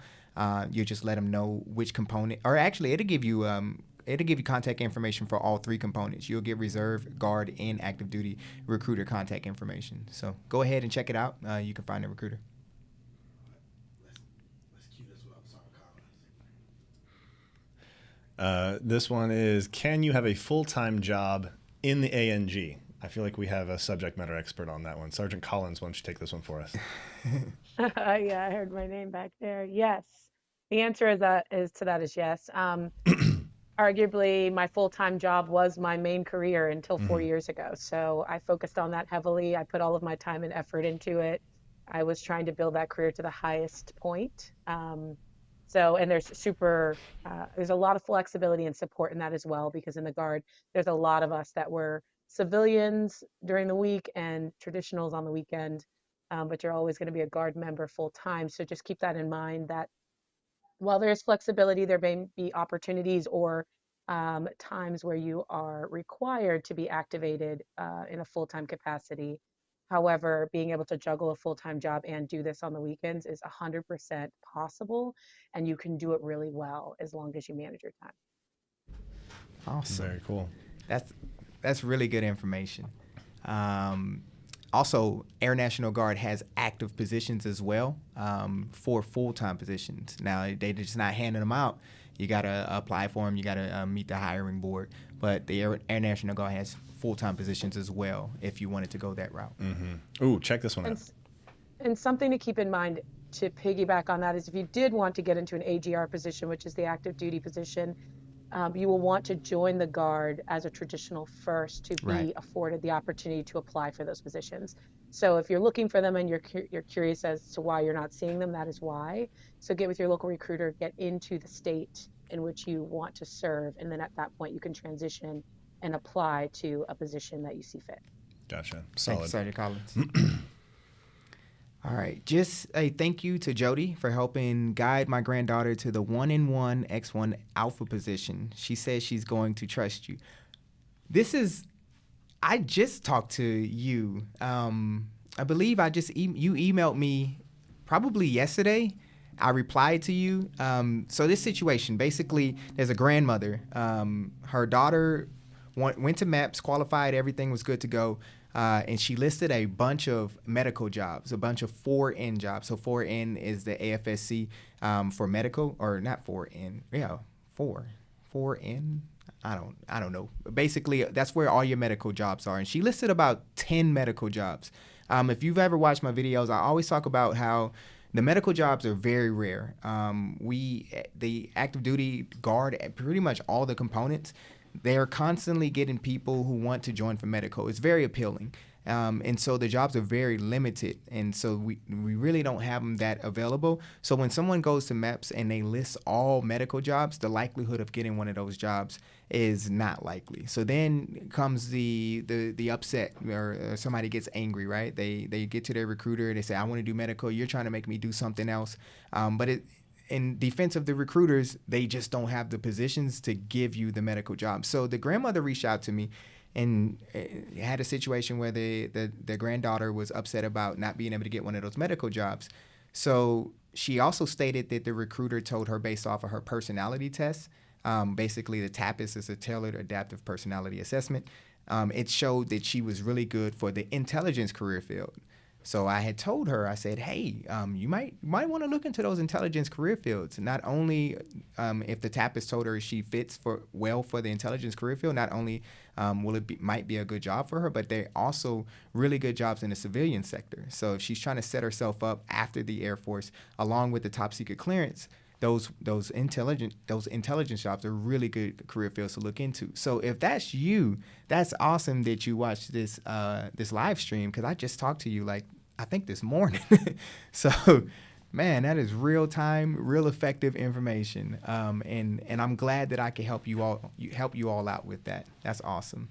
That's pretty cool to see how that goes like Right. that quick too, especially if you guys were talking just that recently. I'm pretty sure I emailed her this morning. That's very fast, For real sure, time. For sure. All right, it is getting pretty close to 15:30 for us, which means we're getting closer to the end of our show. We're still going to get to a bunch of questions, but this is the part where we're going to try to rapid fire our answers for some of these questions. So we're going to try to get to the meat and potatoes of the question, answer it with as quickly as we can. And actually, I've got a question. Major General, do you have a time hack? How much longer do we have you for, sir? Oh, I cleared off my calendar, man. Listen, this keeps me in email. So yeah, I'm good. Appreciate More that. questions. More questions. All right, so let's see how fast we can fire these ones off. Will a nonviolent felony withhold me from a position? Non-violent felony, not necessarily. So the Air Force has different categories for your moral offenses. That's what they call them, moral offenses. Any law violations, they consider them moral offenses. They have different categories, 1 through 5. Sometimes the felonies are a little higher in the moral category. So if you have like a moral category 1 offense, then most likely you're not going to join. But if you have a 2, or maybe your moral offense falls into a category 3, you can get those wavered, just depending on the background of the actual offense. So you want to talk to that recruiter and let them know what your nonviolent offense is, and then they'll kind of figure it out if they can work your waiver. Now, one thing to consider, if you're gonna need a waiver to join, the recruiter is doing a lot of extra work to get you into the Air Force. So when the recruiters do that extra work, they're expecting you all to meet the Air Force needs. So when I say meet the Air Force needs, that kind of means like you're going to only be able to list the jobs that they currently need at this moment. So if you wanted to do something outside of that, the recruiter's going to be like, hey, I'm not going to do this extra work if you're not willing to do the extra work on your end. So it's like scratch my back and I'll scratch yours. So keep that in mind if you need a waiver done. Yeah. No problem, Matt. Our pleasure. Hello, can I join at 40 years old? If you're already 40, no, unless you've done prior service. And then if you have some prior service years, basically they will subtract the years you did as a prior service member. They'll subtract them from your actual age. And if that age is under 40 years old, then you could. So it'll be a special circumstance in order for you to join at 40. All right, we'll do one more here, and then we'll see if we can find some that our guests can help us answer as well. I went to see a recruiter. Now I'm studying for the ASVAB and also working on my PT. I hope I can make it in the Air Force. I work as an electrician. Hey. Not a question, but good luck. Good luck. Keep talking to your recruiter, and best of luck to you. There Yeah. are plenty of jobs in the Air Force that deal with electrician-based skill sets. Yep. Get those scores up. Yeah, for sure. What information should we have ready for our initial conversations with our guard recruiter? Medical, legal, job selections, etc. I would say just have your questions already written out. So any questions that you have about the guard. Now, when you're going to see a recruiter's job is to figure out why you want to join, and also they're trying to figure out if you're somebody that they want to put into whatever component they're recruiting for. So you want to be able to know why you're joining. That way the recruiter can figure out this is going to be good for you. Also, you want to figure out what it is that you're trying to achieve in life as well. So whatever goals you have, whether it's education, whether it's financial, whatever, traveling, whatever it is that you're trying to do, you want to be able to express that to your recruiter as well. That way they can make sure that they have something for you upon you joining. And that would be my best advice. Just know why you're joining and be able to express that to your recruiter. The recruiter would do the rest. As far as the medical, the legalities, all that stuff, the recruiter is going to get all that stuff done for you. But before they can do that, they just want to make sure that whatever component you're joining is going to be right for you. Okay.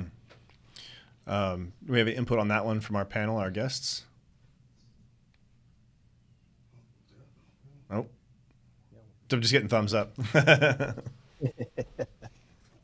right, let's get another one. Does ANG have a similar time and service prior to BMT like ARNG? RSP. Like ARNG. Active Reserve? I think that's Army Guard. Oh, okay. See, we're like, that's Greek. All right, so what was the question again? Does it have a similar time and service prior to BMT like Army National Guard? So I'm wondering if they're asking, like, how long is the wait before you go to BMT? I don't know. Major General, you speak more of this than we do, so you care to weigh in on that one? So really, I'm trying to put the question up one more time. I'm just want to make sure I understand the question. Does ANG have similar time in service prior to BMT, like the Army National Guard? It sounds... Okay, so go ahead, because I'm not quite sure I understand the question.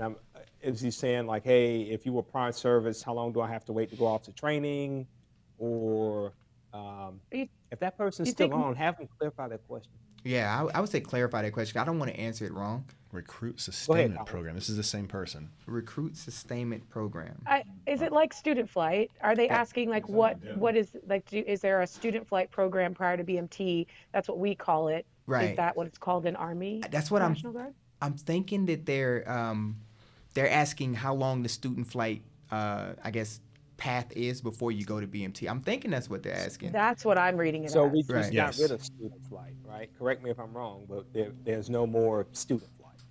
Oh. So, right. So what's going to happen once you get to your unit, you're going to get absorbed by the Guard. And to be quite honest with you, it depends on which tech school you're going to. Every tech school has some schools you can go to training right away. Other schools you have to wait 6 months, 9 months to get to them. It just depends on what your AFSC is. And I wish I could give you a very cookie cutter answer, but it's the worst answer in the world, right? It depends. Yeah. But it does. It depends on what your AFSC is and how long that training pipeline is. Definitely. If that's the question they were asking. I think we boiled it down. She followed up and told us, yes, that's what she was asking. How long is it going to be while she's waiting? Yeah. Thank you, Rodrigo. Appreciate the support. All right. What's y'all's take on the Space Force? Alien fighters. It's tremendous. I mean, it's our little brother. Yeah. You know? Like, what? It's kind of. It's like big. Yeah, listen, I'm all about the Space Force. I love it. It's high tech. Like you said, it's our little brother. One day we're probably going to be working for them. The way technology is progressing. Yep. But if someone wants to join the Space Force, you should do it. Just understand that it's a very technical service, and some of the skill sets that they're looking for, not everyone possesses. So make sure your ASVAB scores are high. Right. As Space Force is going to be the toughest branch to qualify for, not just for ASVAB scores, but also for your background. All of their jobs are going to require top secret clearance, so you got to be squeaky clean. You got to be smart to join the Space Force. Yep. Air Force also recruits for Space Force as well, and we will actually in the future host a show specifically for Space Force where we'll have Space Force guests. Obviously, Sergeant Reed and I will manage this part of the hosting of the show, but our guests will actually come on that will be Space Force specialists that can talk to any kind of questions that you've got for that. So make sure to subscribe, track this, and every other Tuesday, 1400 or 2 o'clock Central, show up here and bring those questions for Space Force stuff. So as much as we like laughed, definitely not making fun of Space No, Force. not Space at Force all. is incredibly cool. I'm a little surprised that he popped the question up. It's like, what's your opinion on it? It's like asking somebody what they think of another branch, or if you're asking reserves versus guard, it's like, oh, okay. Well, I'm in the Air Force. Don't get me wrong. When they started bringing out some of that transition stuff, I was like, that'd be pretty cool, because some of the things that those guys do is like right up my alley, and some of the tech stuff that I'm interested in. So Right. very advanced stuff. It's really cool. I will give a personal take. Every time I'm working with Space Force, I don't really. I see him as Air Force as at this point. Like I still see him as Air Force, just in a Space Force uniform. Right. So it's not like any hatred or any jealousy or anything. I just kind of see him as Air Force at this point. But I know over time, because the transition is so recent, I know over time, we won't see them as that anymore. At least me specifically, I know over time I'll start seeing them as Space Force. But at this point, some of my friends are Space Force, and I've known them in the Air Force for the last 17 years. So it's like, it's just hard to differentiate right now. Yeah, it's still. I mean, the uniforms look very similar. The only difference is the colors on them are a little different, and then some of the ranks are a little different. But aside from that, it's very similar looking, and they still speak Air Force language. Right. Like, it's still the same baseline. So Right. yeah.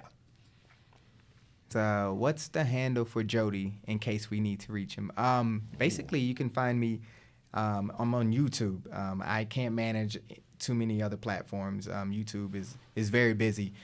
So you can reach me at YouTube. It's going to be Jody, Jody, with a WHY. So Jody with a Y. You can reach me there. It's a clever name. Yeah. Like, if you're going to go out there and answer questions, because if you tell people Jody with a Y or Jody with an I, that's how you would typically tell them how to spell your name. But with the Y, I like that. It's clever. Yeah. It's clever. I just came up with it. I was in the shower and I came up with it. That's where the best ideas happen. My wife was like, it sounds pretty good. So I was like, if she said it sounds good, I know it's going to work. There you go. All right, let's quick fire some more. Greetings. What about chaplains? Do you accept chaplains from the chaplain candidate program? That's going to be, I would say we probably have to follow up with you because I don't know that answer. So, my mic. Hey, this Major Lane from the background. So if y'all just hear my voice and not see my face. But the chaplains was actually supposed to be on today, but because it's Holy Week and they got a couple things going on, we're going to actually push them 2 weeks from now. So just subscribe, make sure you come back. We don't want to give inaccurate information, but we will have the chaplains on in 2 weeks, and we're going to talk all about, the opportunities they have and that they offer. But I will say this. They're recruiting just like the rest of us. So I'm not sure what your specific question is, but there are tons of opportunities in each component for chaplains. Yep. And I'll say something for you just because experience talking to chaplains while in the Air Force. Tune in 2 weeks. Even if you're not interested in potentially joining the chaplain corps or becoming a chaplain, the answers and questions and the experiences that some of these people bring to the table will blow your mind. Right. Like the input that they have as a holistic view, and it's not even so much spiritual. Obviously, there's an element of spiritual to it. The spirituality is a big part of it because it will be based on the religious aspect of it. But chaplains bring so much more experience and counsel and guidance that if you pass that up thinking you don't need it in your life, you're wrong, period. So show up in a couple of weeks, if nothing else, just to be blown away by how awesome some of these guys are. Not only that, but also their programs that they have. The chaplains have some really good programs for people to take advantage of that I really want to highlight when we get them next time. So make sure you tune in just so you can hear about some of the couples retreats and singles retreats. I'm playing a golf tournament next month for free because of the chaplains. Right. Yeah. Really? Yeah. And I didn't get an invite? Offline. All right. Let's get to the next one. Awesome. So how often does the Air National Guard deploy, and would it affect me as I go to college? Sergeant Bedford, I haven't heard you in a while. Let's get your take on that. Okay, let me read this question here. If you sign up for 6 years in the Guard, I think we jumped questions. Yeah, It's the two-part. It's a two-part. Two-part. So the first part was how often does Air National Guard deploy? Would it affect me as I go to college? And then it was if you sign up for 6 years in the Guard, do you get a 2-year protection from being deployed to focus on school? all right. Well, as far as deploying and affecting your college, here's the way I look at this. it won't affect you at all because you're always going to get your college. You're always going to get your college credits as you're going. You could also perform and fill out paperwork at your local university or college that you are deploying, so you won't be penalized for kind of getting out of sequence. Because I know there's a lot of college programs. When I was going for my graduate in sports psychology, I actually deployed at the time, and I was worried about getting kicked out of my program. And my advice is get with your college counselor at your university or college, right? Let them know that, hey, there's a possibility that I'm going to be joining the Air National Guard. I may have to deploy. In a lot of these universities, we have a thing called the Community College of the Air Force. So a lot of these colleges and universities, they have a great relationship with the United States Air Force. So they'll be able to work with you on that. I was able to graduate, get my degree, and still see the world. That's something you could put on your resume too. I mean, not too many people get a chance to travel the world and see some great things. But just remember, when we're talking about the Air National Guard, we are about serving our community. So the chances of you deploying, I'm pretty sure if you were to talk to higher command and let them know your situation, there's always different situations for every aspect of life. But remember, you're serving your community, you're educating yourself, and if you're going to deploy, go do it. The best thing I ever did in my life is deploy. I deployed 6 or 7 times. I learned a lot from it. It made me successful in my civilian career as an entrepreneur running my business, and it made me successful in my career in the Air National Guard. So there's always flexibility. Sometimes you got to peel back that onion, I like to call it, and make things work. But definitely get with a recruiter for sure and talk to an Air National Guard recruiter in your area for any other concerns. And what was the second part of that question? I want to make sure I hit everything. They basically asked, is there a 2-year protection when they first serve to finish school? If they join for 6. If they join for 6, do they get a 2-year protection of non-deployment for the first 2 years? Now, as far as that question goes, I'm going to lean on Sergeant Collins for that because I'm unaware. But again, I'm old. I've been in the game a while. Things change like everything else in life. Sergeant Collins, have you heard of that at all? No, I haven't heard of that. But what I would say is exactly what you said, that if you have a conflict and it's a large one, I would just get with your leadership. I wouldn't focus so much on what you think might happen and instead just focus on what is happening. I mean, yes, of course, things are, unpredictable, but I have not heard that there's a 2-year hold or anything like that. But I know that, having that conversation with your leadership and explaining to them your situation, if it's a feasible pivot, then I'm sure that they'd be happy to assist you. Right. Good Another answers. thing too I'd like to add in with that too is get out of your comfort zone. Yeah. The best thing you could do in life, everyone wants to do things that are comfortable, right? When we're comfortable, things are easy, right? But when we're uncomfortable, that's what's going to make you a better human being overall. Because you're going to be able to get knocked down, stand back up, and conquer anything. So I wish you the best of luck with your journey, and definitely get with an Air National Guard recruiter in your area. Thank you. North Carolina, is that North Carolina? Air Guard? I'm going to go with yes. I'm wanting to go officer non-rated, and recruiter told me I have to go enlisted, then apply for OTS, and wait for a job to open up. Is that true? And is there any way to go in as an officer? So saying that you had to go enlisted first, that's probably not true, but he's probably saying it because the likelihood of getting accepted as an officer straight off the streets as a civilian at that guard unit is probably unlikely. So he's probably giving you a tip saying, hey, if you really want to increase your chances of getting picked up as an officer, to go enlisted first. I'm hoping that's what it was. I would say just reach back out to that recruiter and then see if that's what they were trying to say, trying to give you that advice. But that's my take on that. Yep. All right, we are getting down to the end of the show, and obviously to respect our guests and their time, and thank you so much for joining us one more time, guys. We're going to wrap the show in about 10 minutes, so we're going to see how many questions we can get through in 10 minutes. So, like, if we were going rapid fire before, just flip it into full auto. Let's do it. I'm interested in security forces in the National Guard. I would like to know how would it work out? I know how the job works, but not in the National Guard. Do I have to enter? Do I have to enter? I'm not sure I tracked that one. That last little bit, I was with you.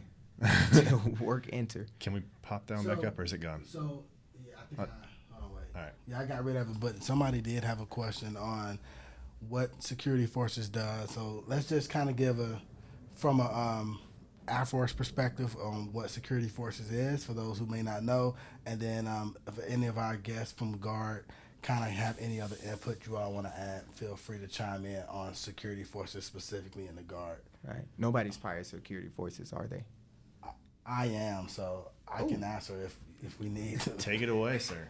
So, security forces, for those who don't know, is the Air Force version of military police. And in the civilian world, we will be a cop. Now, they're actually getting ready to change their model to air-based ground defense. And so their marketing is kind of changing, so they don't want everybody to think when you join, you're going to first be a cop. So essentially, they have two sides, the security side and the law enforcement side. And when I joined, they were merged together. So when you graduated from tech school, you would come out as either a patrolman or a security infantryman, not infantryman, but a security sensory member. Anyhow, long story short, they are the security and they are the law enforcement for the Air Force. And so when you first join, you can expect to guard aircraft. You can expect to check IDs and make sure people who are coming on base are authorized to come on base, just doing typical security stuff. Then if you're a good airman, you can actually move up. And again, in their new model, you can move up to either do K9, where you handle the dog. You can do Captain, where you train people to fire weapons. And then you can now go into the law enforcement side. Again, that is kind of freshly brand out, but then you will actually do law enforcement. They deploy, and they typically do the same thing deployed that they do stateside, is protect and serve. And I would imagine it's very similar in the Guard Reserve as well. Matter of fact, I was active duty security forces, but because we were deploying, we brought in some Guard and Reserve to kind of help backfill for us. So we're definitely interchangeable. Yep. Base police, basically. Yes, sir. Thank you, Major. All right, next question. Is it the okay? What's the passing ASVAB score for the Space Force? Oh, shoot, I don't know what the minimum is. I know that for pretty much all components, 31 is the passing, but I know for Space Force you won't be able to get any job with a 31. So I don't know. I wouldn't be able to answer that just because I don't know what their lowest ASVAB score for their jobs are. So I wouldn't be able to tell you what the minimum is. Stay tuned for the Space Force show, for sure. Definitely. Yep. All right, next one. How is the transfer process being a guard? I'm going to hand that over to somebody who's guard. So I transferred from active duty in 2022. It's pretty easy. I first had to get my commander's approval. So I had to go out to my commander, my active duty commander, and say, hey, I'm trying to transition into the Guard. They gave me a conditional release, basically saying that, okay, we release you as long as you get a position in the Guard. I applied for a position. I had to do a board, basically, where they asked me some questions. It's a hiring board. They asked me some questions. They liked what I said. They hired me. I went back to my commander, say, hey, I got hired. Had to get with a recruiter and did the recruiting process. Basically, I had to switch over to the Guard from active duty. Once I got switched over, it's pretty simple, pretty easy process. How long did it take for you? I was a little bit slow motion, so it probably took about 4 to 5 months from doing the hiring board to actually transitioning over. Okay. Yep. Cool. Next question. Does every state give state TA in the ANG? I'll let one of our guests take this one. Yeah. Tuition assistance go ahead, varies Pat. by the state. Oh, sorry, Joe. So it varies by the state. So, and the amount that's available to you is also varied by the state. I think, as I mentioned earlier, someone had their law school paid for. I know at one point I could have my master's paid for. So it just depends on what state you belong to, and each state holds a different, a different bucket of tuition assistance, and that's varied.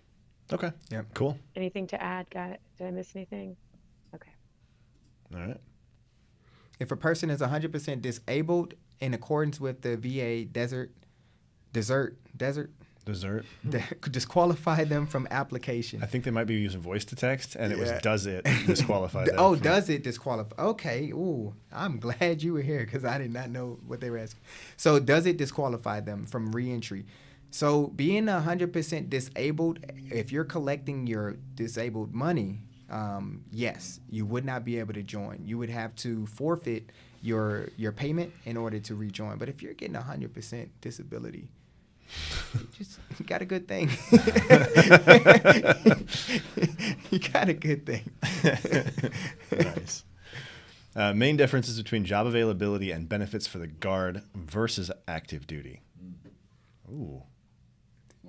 So I was told that if the base has aircrafts, then they have a lot of jobs. If the Air National Guard base doesn't have aircrafts, then their jobs are going to be limited. Whereas active duty has all the jobs, but you can go to all the locations. So that's going to be one of the things to look out for if you're applying for Air National Guard base. Do they have aircrafts? And if they do, they have a lot of jobs. Am I off with that, General? No, not completely. It just depends with the new way that we're going to fight war, right? For instance, you may have bases with a security forces detachment, right? A lot of humans in security forces. Mhm. So therefore, there will be a lot of jobs there. But to your point, when you have aircraft, they're just branches and sequels from that, right? You got pilots, then you have to have the maintainers. Then from the maintainers, you have to have the fuelers. And, so you have security forces to protect the aircraft. And you have to have security forces to protect the base itself. So you typically have more people in wings with aircraft than not. What I would tell them is just figure out what it is you want to do, right? Do you want to see the world or do you want to kind of stay local? And then, as Master Sergeant Collins said, you can't, or to paraphrase her, you can't worry about what might be. You have to do what is, right? So figure out what it is you want to do. And if you want to join the Guard, then go to that Guard base and say, hey, I want to do this, or recruiter, I'm sorry. I want to do this thing. What do you have for me? And if you don't have it here, where can I find it? Copy. Thank you, sir. Alrighty. Yep. Question for Major General. What tips would you give for those who are current burned out while on active duty and feel like they're not appreciated for their hard work? Ooh. Well, sir, you're right there. Well, I'm glad I have a lot more career behind me than in front of me, right? And So one-liners listen. are great. This guy. Right. So listen, let's talk about this burned out feeling. I don't know anyone that leaves their house, civilian or military, that goes to work that hasn't experienced burnout at one point or another. For right? sure.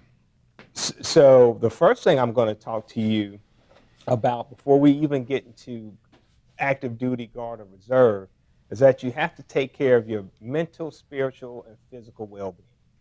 Maybe your problem isn't that you're burned out from your job. Maybe you have something spiritually or some kind of uh, or a physical thing going on, and all those things together make you feel burned out. So let's first assess that, right? I can't promise you that if you come to the National Guard, that your life will be easier or the pace will be slower than it is on the active duty. The unit that I commanded as a wing commander, we were steady state deployed for 20 years. Wow. It was a very busy unit, and people deployed often. But the main thing I want to encourage you to do is deal with the burnout problem first. Unless you deal with that, whether you go to the active duty, Guard, or reserves, um, it will make you a less effective airman. So if you want to transfer to the Air National Guard, once you deal with that term burnout, and you find whatever help it is that you need, if you want to come to the Air National Guard or the reserves, remember, you always have to be honest with yourself. What is it I want to do, right? Do I still want to do my current job, or do I want to do a different job? Then find a state or reserve unit that has that job, and go after it. But once again, let's deal with that burnout issue first. Figure out if it's a physical, mental, or spiritual thing.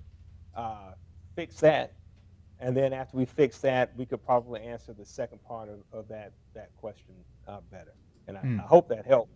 Mm. Um, we'll see. Solid advice, though. That's good advice. Yeah. I need someone like you in my corner. I can constantly call on, get that great advice. That's great advice. Listen, Tony, you're new to the Guard. You need to work, and work. All right, that was for whoever the airman was. Get to your burnout first, then we'll talk. Get to your burnout, right? Get there first. Right. But I am serious about that. I am very serious about the physical, mental, spiritual well-being of all of our airmen.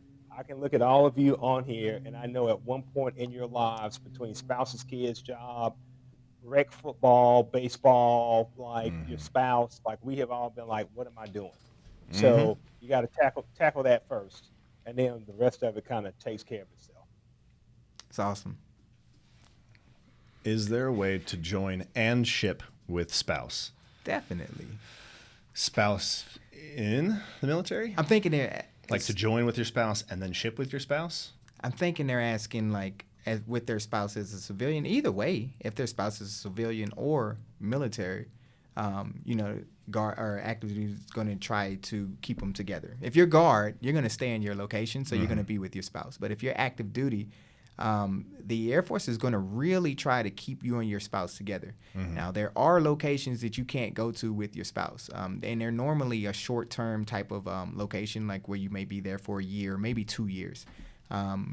So there are those locations where you can't take your spouse, but for the majority of locations, as long as you're married and your spouse is on your orders, the Air Force is going to get them with you. That's part of your family, and the Air Force will do their best to keep you together as long as you're heading somewhere that's not unaccompanied, which is not a very large majority of the assignments that we get. All right, last question. If you have a low GPA, can you still join? And also, is the number of college credits or is the time spent in college that lets be E3 or E2 after basic? So is the number of college credits or time spent in college? Oh, I see what they're asking. So they're asking, do you get any extra rank for going to college? So yes, if you have 20 semester hours up to 44 semester hours of college, you come in as an E2. If you have 45 semester hours or more, you come in as an E3. That's on the enlisted side. If you have a bachelor's degree or more, you can come in as an officer. And that is the only time your GPA matters, is if you come in the officer route. So if you had a low GPA, anything really less than, they say that they accept, or the eligibility requirements are 2.5 or higher, but realistically, they're not hiring anyone with like a 3.5. That's the average, 3.5 GPA or higher. And so if you don't meet that requirement, most likely the officer path may not be realistic at this point. And the enlisted path may be more of an option. But the enlisted path does not look at your GPA. They only look at the ASVAB, the Armed Services Vocational Aptitude Battery. They're looking at that to see how you score and then determine what jobs are fit for you. There you go. Well, guys, I think that wraps it up. It's another episode in the books. Hey. I want to say a very special and heartfelt thank you to our guests. Major General Crumbly, I know for a fact that you have an insane schedule, and I want to thank you truly for joining us. To have a 2-star on the show is something that, I mean, if you're in the audience and you're familiar with the military ranks, that's only a couple from the top of the top. So thank you so much for taking time out of your schedule and joining us. Your words of wisdom were very appreciated. And I want to let you know that we definitely thank you from the bottom of our hearts. Master Sergeant Collins, Master Sergeant Bedford, you guys have been awesome. Thank you so much. Sergeant Collins, I am so glad we got that audio thing fixed. That just made my heart feel good. So we will see you guys in 2 weeks. We'll be right back here talking chaplains. So bring those questions or just come hang out and check out these awesome people. So 2 weeks, next Tuesday at 1400. Please join us. Subscribe to the channel. Check us out on YouTube, on Facebook, and on LinkedIn, and all the places. Everywhere. But with that, I'll turn it over to our guests. Do you guys have anything that you'd like to give shout outs, say thanks to anybody? Uh, First of all, thank you for the opportunity. I've been looking for new and dynamic ways to get fired. When I heard about this broadcast, I was like, all right, man, let me give this a shot. But hey, really quick, once again, we've been in this situation before. We're going to persevere through. And then some states already see a trend, an upward trend of people joining the military. I always want people to remain positive, remain optimistic, and remember, if you can't remember anything else, we are called Americans, not Americans. Right? Facts. So that means we will conquer. We won't only survive, we'll conquer. We'll get ahead of this thing. We're going to have 100% in our formations again, and we will retain our place as a preeminent power in the world. So once again, thank you for giving me the opportunity to come on the show and spread the gospel of the United States Air Force, the Air National Guard, and the Air Force Reserve. Major General Crumbly, I might be a little premature, but we were talking to the Lieutenant Colonel before you came in, and she said that you were starting up a podcast for Georgia. Is that up and running, or is that in the works? So they have a podcast, and let me just be painfully honest, right? Like sometimes when you're in the Guard, everyone is old. You know what I mean? Like everyone is right. So we are boldly rushing into 1995. You know what I mean? So we're trying to get a little more modern, right? We're trying to hip it up a little bit. So Right. we already have it. But I showed it to my twin daughters who are at Spelman, and they're 21, and my son who's 18 at A&T. I was like, "Hey, look at this!" And my son literally like just threw my phone down. I was like, "Okay, all right, okay." You know, Yeah. So we're working on it, right? We're working on it. I'll let you know when we get it right. you got Master Sergeant Collins. That's marketing right there. She might be able I to know. help Hey, with listen, that. I wrote her stuff down. I was like, okay. There you go. Let me get a phone call. She might be able to help. All right. Thank you all so much. We're going to sign off of here. We'll see y'all in 2 weeks, 2 Tuesdays from now, 1400, 2 o'clock for the civilian types out there, Central Time with the chaplains. That's it for us. We're out. Hey. We hope that you enjoyed this episode of The Back and Forth, brought to you by Headquarters Air Force Recruiting Service. It is a privilege for us to bring you all the information and insider insight into the exciting world of the United States Air Force. Remember, this show is all about you. We want to make sure we're providing you information and answers you need to make an informed decision about your future. So make sure to join us every other Tuesday with your questions, your feedback, and any ideas you have for future episodes. We are all ears. Don't forget to subscribe to our social media channels for even more exciting content. And also visit airforce.com for all the latest information on serving as a Total Force Airman. And with that, until next time, aim high.